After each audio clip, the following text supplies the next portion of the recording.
Indonesia semakin mengukuhkan posisinya sebagai negara baby smoker.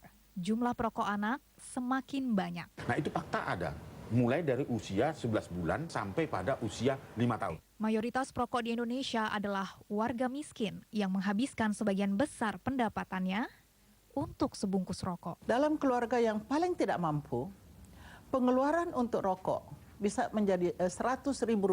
Akhirnya dia bukan sekolah, malah mampir ke warung, beli secangkir kopi, sebatang rokok. Sekian lama, sportivitas dan fair play dalam persepak bolaan Indonesia dipertanyakan. Kita akan membersihkan sepak bola ini dari politik. Seolah kalah dengan kuasa mafia bola. Ayo kita buktikan. Ya ayo. Tapi kalau sepak bola semua mau jadi ketua umum. Tarif pengacara di Indonesia mencapai miliaran rupiah per kasus. Berapa yang Bapak dapatkan? 16 miliar. Sampai selesai jatuhnya putusan dari hakim. 600.000. Tidak semua advokat juga kaya. Saya khawatir nih, di seluruh universitas-universitas yang ingin orang mahasiswa-mahasiswa ingin menjadi advokat, banyak yang terpengaruh ingin menjadi advokat gara-gara melihat itu. Mereka memang terpengaruh dan melupakan pengacara pro bono. Saya Lori Singer. Saya Amanda Falani. Saya Valdia Baraputri. Saya Najwa Shihab. Dan saya Putra Nababan. Ketiga topik tadi hadir dalam 360 malam ini.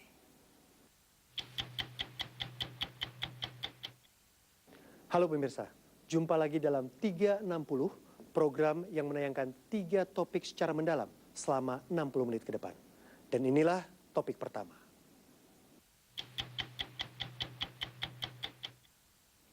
Tahun lalu, Indonesia dijuluki sebagai negara baby smoker, menyusul keberadaan balita perokok di sejumlah wilayah. Balita-balita ini telah diterapi, tapi masih ada yang tidak bisa berhenti merokok. Yang lebih memprihatinkan, jumlah balita seperti mereka semakin banyak. Bahkan mayoritas perokok pemula di Indonesia adalah anak-anak di bawah usia 10 tahun. Mengapa begitu banyak anak Indonesia yang kecanduan rokok? Jawabannya tak hanya terkait iklan rokok. Penyebab paling utama justru ada di rumah mereka sendiri. Sampai ada anak-anak cewek yang di atas Ilham, kalau berhenti ngerokok nanti mungkin dapat adik cewek. 4 tahun terakhir ini adalah masa-masa terberat bagi kehidupan Umar. Dalam kurun waktu itu, ia mengerahkan segala daya upaya untuk menyembuhkan Ilham, anak sulungnya yang kecanduan rokok sejak usia 4 tahun. Tetap rumah nih.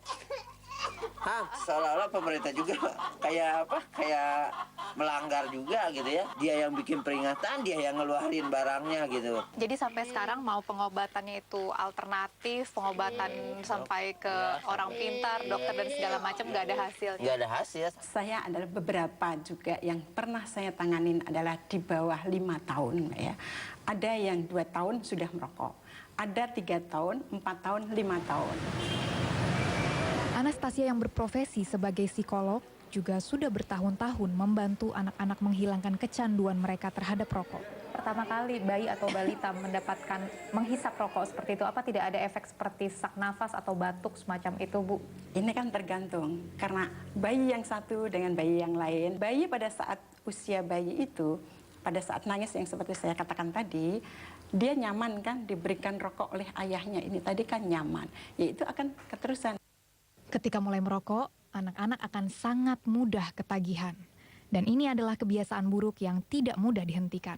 Ini kan karena kecanduannya Mbak ya. Jadi dia rasa nyaman kalau dia itu merokok. Sama aja dengan balita kalau misalnya dia nggak minum susu. Ilham adalah salah satu contohnya. Kebiasaan merokok anak berusia 8 tahun ini ramai diberitakan di awal tahun 2012. Yang pertama kali memperkenalkan rokok ke Ilham siapa, Pak? Pas hari itu biasa pas sekolah gitu. Biasanya diantar tuh ke Pak Ud itu sama ibunya. Pas hari itu dia kebetulan nggak diantar karena ibunya kepentingan lain. Akhirnya dia bukan sekolah, malah mampir ke warung, beli secangkir kopi, sebatang rokok. Gitu. Yang di warung juga ngasih aja? Yang di warung ngasih aja, karena apa? Banyak juga anak-anak dewasa yang nyuruh anak kecil atau orang tua yang nyuruh anak kecil suruh beli rokokan, dia kira apa? Buat bapak? Buat orang lain aja, mungkin disuruh apa gitu. Nggak taunya diisep sendiri katanya. Umar meyakini rokok sangat mempengaruhi perkembangan jiwa anaknya. Ilham tumbuh menjadi anak yang sulit diatur, hingga sekolahnya pun mengeluarkannya. Memang sebelumnya memang Ilham punya sifat semacam itu, maksudnya yang bisa dikategorikan nakal, atau setelah pernah ketagihan rokok, akhirnya Ilham jadi istilahnya cukup sulit diatur oleh gurunya? Kalau dia itu kalau udah perilakunya itu udah kayak orang dewasa, jadi istilah kata orang sini tuh nakalnya udah kebangetan gitu. Nah, kenakalannya dia itu disebabkan karena pengaruh dari rokok. Ketika kebiasaan buruk Ilham terungkap ke publik, Komnas Perlindungan Anak mengulurkan tangan. Sebulan di terapi di Jakarta, Ilham dipulangkan dengan sejumlah rekomendasi bagi orang tuanya dan Pemda setempat. Tapi dalam hitungan hari, Ilham kembali ke kebiasaan buruknya. Sekarang kan Ilham akhirnya kembali merokok, Pak, meskipun sudah sempat diterapi semacam itu. Bapak sudah menyerah? Bapak nggak menyerah, makanya Bapak sekarang ini mengalihkan profesi Bapak menjadi tukang sayur ini supaya Ilham itu nggak terlalu banyak merokok dan terlalu sering keluar gitu. Sekarang sudah dibatasi jumlah rokok yang dihisap oleh Ilham? Semenjak dia pulang dari Jakarta itu rokoknya nggak pernah habis separuh lah gitu. Paling banyaknya juga 5 atau 4. Kalau dulu kan 2 bungkus gitu kan. Jadi seolah-olah sekarang ini ngerokoknya baru setengah dia matiin gitu. Ntar disambung lagi, sering rokoknya tapi sebatang itu 3 kali nyalain gitu. While Big Tobacco's market shrinks here and elsewhere, it's refocusing its sales efforts on developing countries like Indonesia. Keberadaan anak dengan kebiasaan buruk seperti Ilham menjadikan Indonesia sebagai negara pertama yang dinobatkan sebagai negara baby smoker alias negara perokok anak. In Indonesia, where over 60% of men smoke, over 80% of them started as a child. Kita mau tahu dari Ibu sendiri, saat pertama kali mendengar ada kasus baby smoker mencuat, dan itu bukan cuma media kita yang meliput, tetapi juga media internasional. Apa reaksi Ibu pertama kali? Saya sedih, kecewa, dan rasanya kita harus berbuat sesuatu ya. Rokok bukanlah persoalan baru yang harus dihadapi Menteri Kesehatan Nafsiam Boy. Bahkan berulang kali menorehkan pilu dalam kehidupan pribadinya.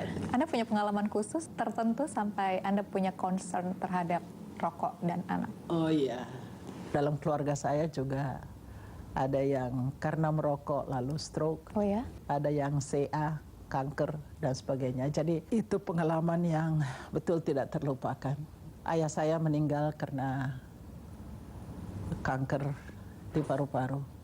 Dan penderitaan orang tua saya di akhir hidupnya itu memberikan semangat pada saya supaya janganlah ada orang seperti itu.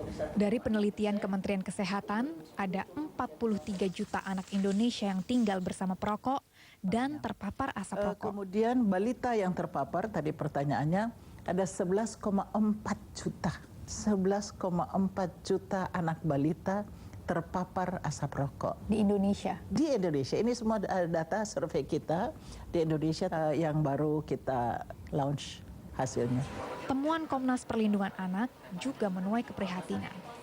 Jumlah perokok anak seperti Ilham terus meningkat secara signifikan. Bang Aris, dalam 2 tahun terakhir bukan hanya kita yang dikejutkan, tapi juga dunia dikejutkan akan adanya balita yang merokok di Indonesia, bahkan sampai ada julukan bahwa Indonesia adalah negara baby smoker. Anda terkejut? Saya sangat terkejut karena data kami itu sebenarnya tahun 2007 hanya menemukan anak yang menjadi perokok pemula itu antara umur 10 sampai 14 tahun. Tetapi ketika 2 tahun yang lalu kita menerima laporan, itu artinya tahun 2008, 2009, dan 2010 itu terlihat bahwa ternyata ada anak justru di bawah 5 tahun. Itu artinya masuk dalam kategori balita 5 tahun dan balita 3 tahun. Itu artinya adalah masuk dalam kategori baby, artinya bayi dan sebagainya. Nah, itu fakta ada. Mulai dari usia 11 bulan, ya 11 bulan sampai pada usia 5 tahun. Dari data yang dimiliki oleh Kementerian Kesehatan sendiri untuk anak yang perokok pasif maupun aktif di Indonesia ada berapa, Bu? Perokok di bawah 5 tahun sebenarnya tidak terlalu kita tidak tahu, tersembunyi ya, datanya nggak lengkap.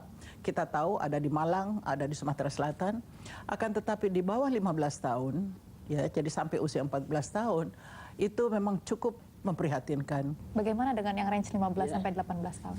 15 sampai 18 tahun malah lebih besar lagi. Di akhir tahun 2009, pemerintah akhirnya menerbitkan peraturan pemerintah soal tembakau. Pasal-pasalnya mencantumkan batasan-batasan baru bagi tembakau yang tidak diatur dalam Undang-Undang Kesehatan tahun 2009. Peraturan yang baru ini diharapkan bisa mengurangi jumlah perokok, terutama perokok pemula. Ibu pesimis, optimis?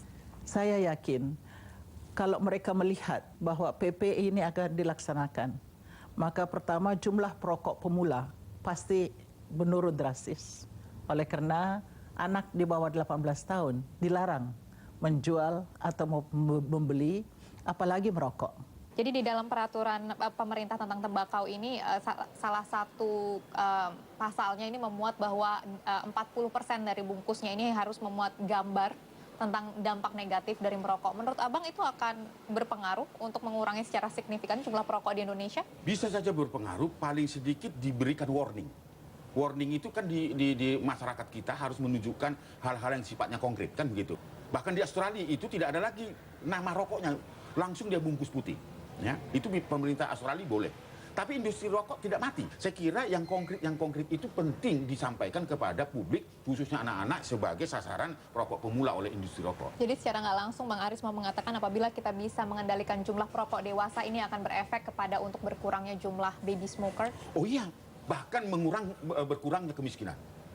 Karena kita tahu persis bahwa pengeluaran rumah tangga nomor 2 adalah untuk rokok setelah biji-bijian. Dalam survei kami, nomor 1 loh rokok.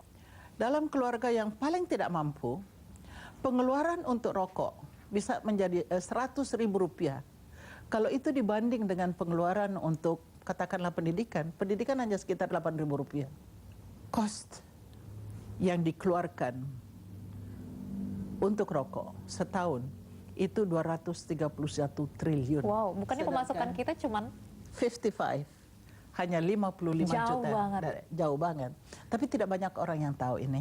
Oke, bagaimana dengan dampak jangka pendek dan jangka panjang untuk balita yang akhirnya menjadi perokok aktif bahkan karena sudah ada beberapa kasusnya?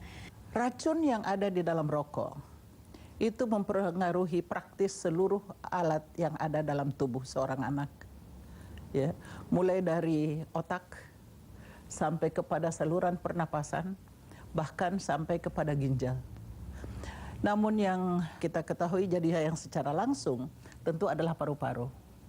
Oleh karena itu kita lihat anak-anak yang seperti itu batuk terus, sembuh sebentar, batuk lagi, sembuh sebentar, batuk lagi. Kalau diberikan obat, sembuh, dan seterusnya. Peraturan baru soal rokok dan tembakau tak langsung menyelesaikan masalah. Larangan penjualan rokok bagi anak di bawah usia 18 tahun belum efektif. Dan yang juga luput dari perhatian pemerintah adalah maraknya mainan yang justru mempromosikan rokok kepada anak. Oh iya, saya kira sekarang mainan-mainan anak itu kan ada yang seperti rokok seperti itu. Permen tapi bentuknya rokok. Ini kan berbahaya. Itu artinya adalah mengajarkan anak bahwa merokok itu hal biasa. Itu loh, dimulai dari mana? Cara merokok. Walaupun itu dalam bentuk permen. Oleh sindikat narkoba itu juga digunakan. Untuk perokok anak-anak, Bu, jika kita membuat deretan 1-10 dari 10 anak Indonesia, berarti dari angka yang Ibu sebutkan sudah berapa yang sebenarnya terpapar oleh asap rokok? Dan apabila hal ini terus berlanjut paling tidak sampai 5 tahun ke depan mungkin, angkanya bisa jadi berapa? Waduh, itu pertanyaan yang sulit. Akan tetapi jumlahnya sangat banyak. Kalau kita lihat pada tahun 2011, ya, usia 13-15 saja, itu 78% terpapar asap rokok di tempat umum, 69% terpapar asap rokok di rumah. Anak tak akan merokok jika lingkungannya tidak membenarkan rokok. Fakta inilah yang sayangnya terlambat disadari Umar. Penyesalan baru muncul ketika mengetahui anaknya mengikuti jejaknya menjadi perokok. Plang-plang berisi himbauan di sekitar rumah Umar tak mampu menghentikan anaknya dari kecanduan rokok. Efektif, Pak? emangnya? Awal-awalnya efektif, tapi sekarang ini wah ini cuma pelang, banyak katanya dokter, banyak dokter yang ngerokok, katanya kan alasannya begitu. Di negara mirip etalase iklan rokok, tampaknya Umar sendirilah yang harus bekerja keras untuk menyembuhkan anaknya. Kotor bekasnya. Gak mau.